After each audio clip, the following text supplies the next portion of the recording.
Hola, ¿qué tal? ¿Cómo están? Bienvenidos a su canal Medicina Interna SCC. En esta ocasión vamos a revisar el tema Evento Vascular Cerebral, Generalidades. La agenda del video es la siguiente.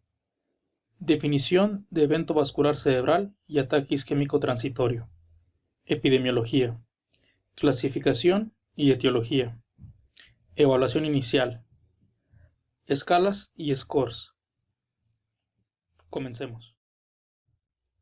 Definición.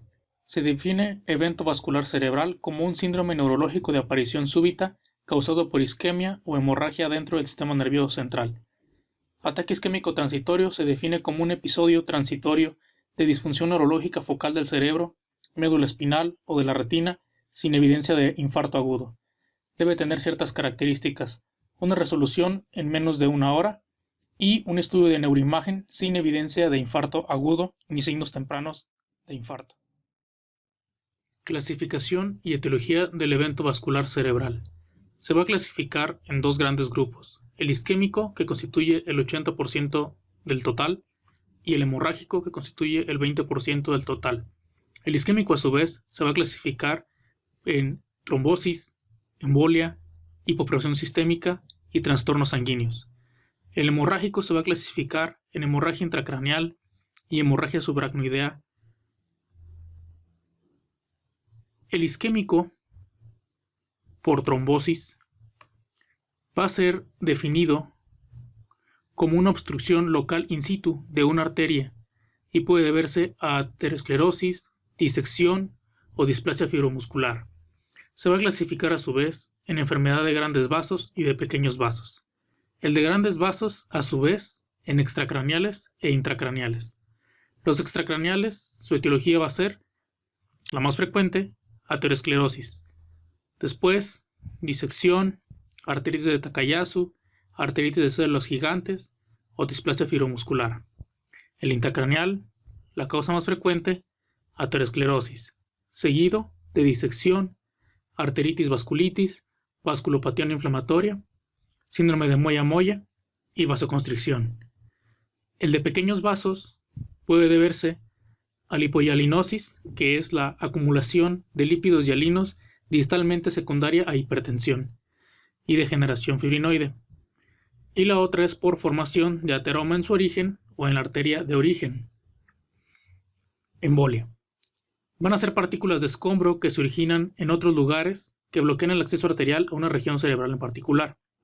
Se van a clasificar a su vez en aquellos con una fuente conocida que es cardíaca, aquellos con una posible fuente cardíaca o aórtica basado en hallazgos ecocardiográficos transtorácicos y o transesofágicos, aquellos con una fuente arterial, que es la embolia arteria-arteria, y aquellos con una fuente verdaderamente desconocida.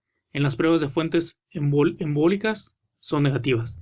En el primero, en el de fuente cardíaca conocida, las causas van a ser fibrilación auricular, que puede ser paroxística o persistente, enfermedad valvular mitral o aórtica de origen reumático, válvulas cardíacas bioprotésicas y mecánicas, trombos intraauriculares o ventriculares, disfunción del nodo sinusal, aleteo auricular sostenido, infarto de miocardio reciente, habitualmente dentro de un mes, infarto de miocardio crónico con una fracción de eyección menor al 28%, insuficiencia cardíaca congestiva sintomática con fracción de eyección menor del 30%, miocardiopatía dilatada, endocarditis fibrosa no bacteriana como endocarditis de Liefmann-Sachs, que se encuentra en lupus, o endocarditis marántica, que se encuentra en síndrome de anticuerpos antifosfolípidos y cáncer, endocarditis infecciosa, fibroelastoma papilar, mixoma auricular izquierdo y cirugía de revascularización cardíaca, o CABG por sus siglas en inglés. Los que tienen una fuente posible cardíaca o aórtica basada en los hallazgos ecocardiográficos son calcificación anular mitral, foramen oval permeable, aneurisma del tabique auricular, aneurisma del tabique auricular con o sin trombo, cardiopatía auricular, aneurisma del ventrículo izquierdo sin trombo, ateroma complejo en la aorta ascendente o en el arco proximal. El siguiente grupo es por hipoperfusión sistémica, que este se va a deber a un problema circulatorio más general que se va a manifestar en el cerebro y quizá también en otros órganos a distancia. Puede deberse a paro cardíaco, arritmia cardíaca o un gasto cardíaco reducido relacionado con isquemia miocárdica aguda, tromboembolismo pulmonar, a derrame pericárdico o sangrado. La hipoxemia puede reducir aún más la cantidad de oxígeno transportado al cerebro y exacerbar la isquemia. En cuanto al grupo de trastornos sanguíneos, puede deberse a anemia de células falciformes, policitemia vera, trombocitosis esencial, trombocitopenia inducida por heparina, deficiencia de proteína C o S, que puede ser adquirida o congénita, mutación del gen de la protrombina, factor 5 de Leiden, que es resistencia a la proteína C activada, aunque este se relaciona más a eventos vasculares cerebrales de origen hemorrágico. Deficiencia antitrombina 3, que también se relaciona más a orígenes hemorrágicos, síndrome antifosfolípido e hiperhomocisteinemia. En el grupo de los hemorrágicos de la hemorragia intracraneal se va a referir a un sangrado que está relacionado directamente con el parénquima cerebral.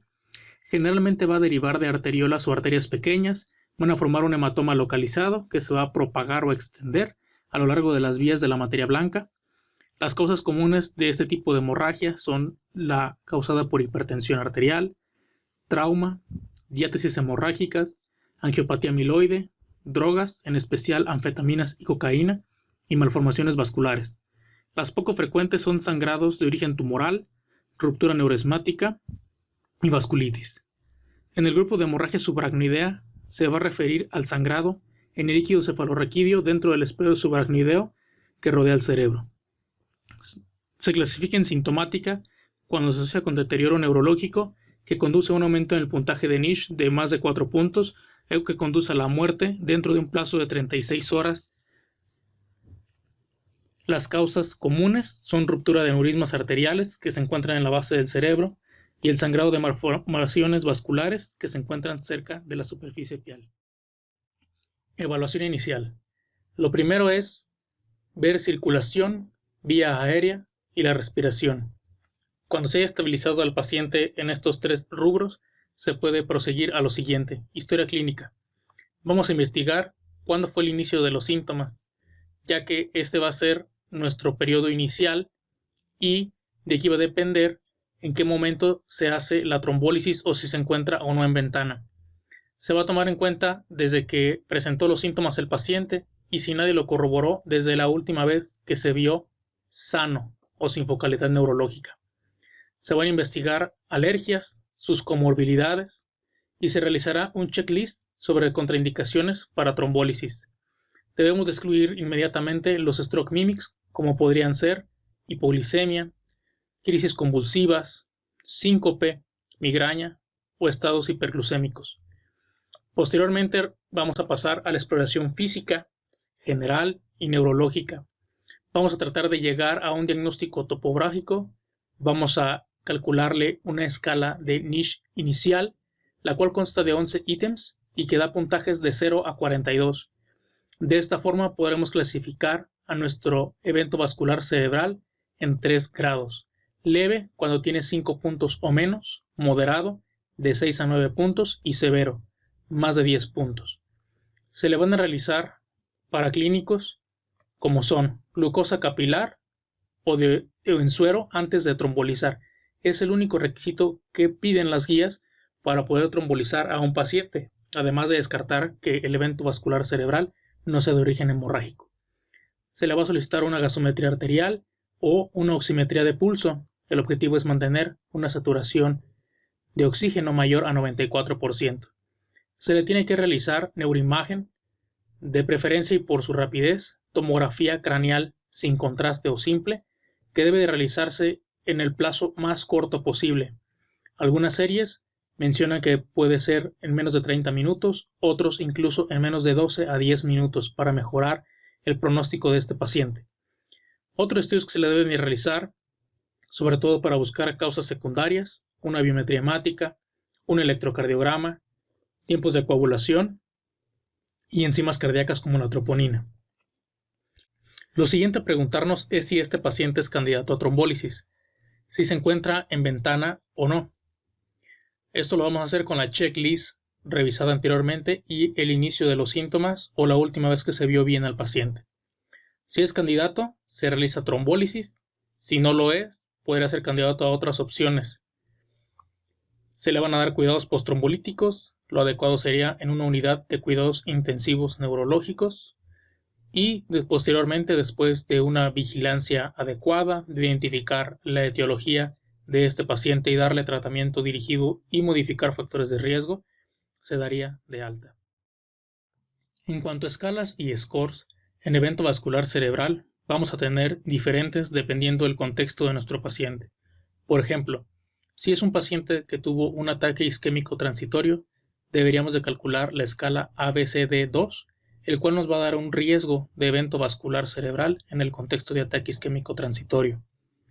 Debemos de calcular NISH, como ya lo vimos, para estratificar a nuestro paciente en cuanto a gravedad y pronóstico. Aspects, el cual nos va a hablar de gravedad y extensión. Hunan-Hess se va a usar sobre todo en hemorragias subaracnoideas, nos va a hablar también de gravedad y extensión. TOAST, el cual nos va a hablar de origen o etiología. ASCOT también nos va a hablar de origen y etiología. CHA2DS2-VASC, que nos va a hablar de riesgo de evento vascular cerebral en el contexto de fibrilación auricular y por lo tanto nos va a ayudar a tomar la decisión de anticoagular o no. ASTRAL, la cual nos va a hablar del pronóstico de nuestro paciente en el contexto de evento vascular cerebral. DRAGON, el cual nos va a hablar de un pronóstico post-trombólisis. ICH, el cual nos va a hablar de mortalidad en evento vascular cerebral de tipo hemorrágico parenquimatoso. SEDAN, el cual nos va a hablar del riesgo de sangrado post-trombólisis. HAT, el cual nos va a hablar también de riesgo de sangrado post-trombólisis. Y por último, para valorar secuelas, el ranking modificado. Como pudieron ver, este tema es bastante general. Podríamos posteriormente, si ustedes están de acuerdo y les interesa, profundizar en cada uno de estos aspectos. Por ejemplo, hablar de cada una de las escalas, cómo se calculan, qué importancia tienen, cómo se interpretan. Hablar sobre el abordaje de un paciente que llega con evento vascular cerebral. Me refiero al abordaje diagnóstico. Hablar del manejo del paciente, como vienen las guías internacionales sobre en qué momento o qué metas tenemos para realizar la neuroimagen, qué se le tiene que estudiar a la neuroimagen en cuanto al tratamiento trombolítico, cuáles son las ventanas que tenemos a las 3 horas, de las 3 a los 4.5 horas, qué pacientes son candidatos a uno, qué pacientes son candidatos a otro tipo, qué otras terapias de reperfusión tenemos para evento vascular cerebral, las dosis de estos fármacos que hemos comentado, su mecanismo de acción. Por lo pronto, vamos a continuar con videos de neurología y de otros tipos. El siguiente que espero en esta serie se va a llamar síndromes vasculares y vamos a hablar precisamente sobre la arteria cerebral media y los síndromes vasculares que pueden desprenderse de la afección a estos niveles. Si te ha gustado el video, suscríbete, activa las notificaciones, comenta, dale me gusta y nos vemos aquí en la próxima. Hasta pronto.